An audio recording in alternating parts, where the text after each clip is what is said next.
श्री भरत जी का चरित्र समुद्र की भांति अगाध है, बुद्धि की सीमा से परे है। लोक आदर्श का ऐसा अद्भुत सम्मिश्रण अन्यत्र मिलना कठिन है। भ्रातृ प्रेम की तो ये सजीव मूर्ति थे।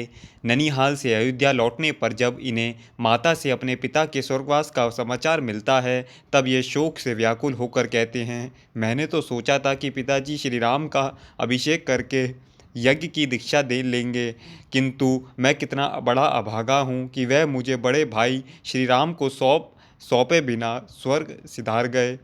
अब श्री राम ही मेरे पिता और बड़े भाई हैं, जिनका मैं परम प्रिय दास हूँ। उन्हें मेरी आने की शीघ्र सूचना दें, मैं उनके चरणों में प्रणाम करूँगा। अब वह ही मेरे एकमात्र आश्रय हैं।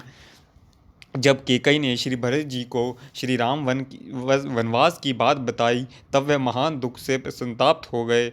उन्होंने कैकई से कहा, मैं समझता हूँ लोभ के वशीभूत होने के कारण तू अब तक यह ना जान सकी कि मेरा श्री रामचंद्र जी के साथ भाव कैसा है। इसी कारण तूने राज्य के लिए इतना बड़ा अनर्थ कर डाला।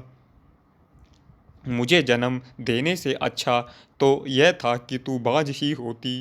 कम से कम मेरे जैसे कुल कलंक का तो जन्म नहीं होता। यहाँ वर मांगने से पहले तेरी जीभ कटकर गिरी क्यों नहीं। इस प्रकार कैकई को नाना प्रकार से बुरा भला कहकर श्री भरत जी कौशल्य जी के पास गए और उन्हें सांत्वना दी। इन्होंने गुरु वशिष्ठ की आज्ञा से पिता की अंत्येष्टि किया संपन्न की, और सबके बार बार आग्रह के बाद भी इन्होंने राज्य लेना अस्वीकार कर दिया और दल बल के साथ श्री राम को मनाने के लिए चित्रकूट चल दिए। शृंगवेरपुर पहुंचकर इन्होंने निषाद राज को देखकर रथ का परित्याग कर दिया और श्री राम सखा घू से बड़े प्रेम से मिले। प्रयाग में अपने आश्रम पर पहुंचने पर श्री भरद्वाज इनका स्वागत करते हुए कहते हैं, भरत, सभी साधनों का परम फल श्री सीता राम का दर्शन है और इसका भी विशेष फल तुम्हारा दर्शन है। आज तुम्हें अपने बीच उपस्थित पाकर हमारे साथ तीर्थ राज प्रयाग भी धन्य हो गए। श्री भरत जी को दल बल के साथ चित्रकूट में आता देखकर श्री लक्ष्मण को उनकी नीयत पर शंका होती है। उस समय श्री राम ने इनका समाधान करते हुए कहा, लक्ष्मण, भरत पर संदेह करना व्यर्थ है। भरत के समान शीलवान भाई इस संसार में मिलना दुर्लभ है। अयोध्या के राज्य की तो बात ही क्या, ब्रह्मा विष्णु महेश भी पद प्राप्त करके श्री भरत को मद नहीं हो सकता।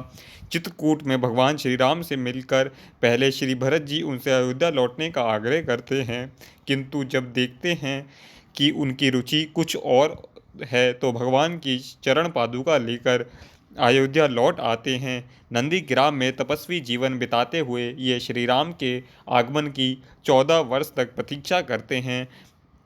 भगवान को भी इनकी दशा का अनुमान है। वह वनवास की अवधि समाप्त होते ही एक क्षण भी विलंब किए बिना अयोध्या पहुंचकर इनके विरह को शांत करते हैं। श्री राम भक्ति और आदर्श भ्रातृ प्रेम के अनुपम उदाहरण श्री भरत जी धन्य हैं।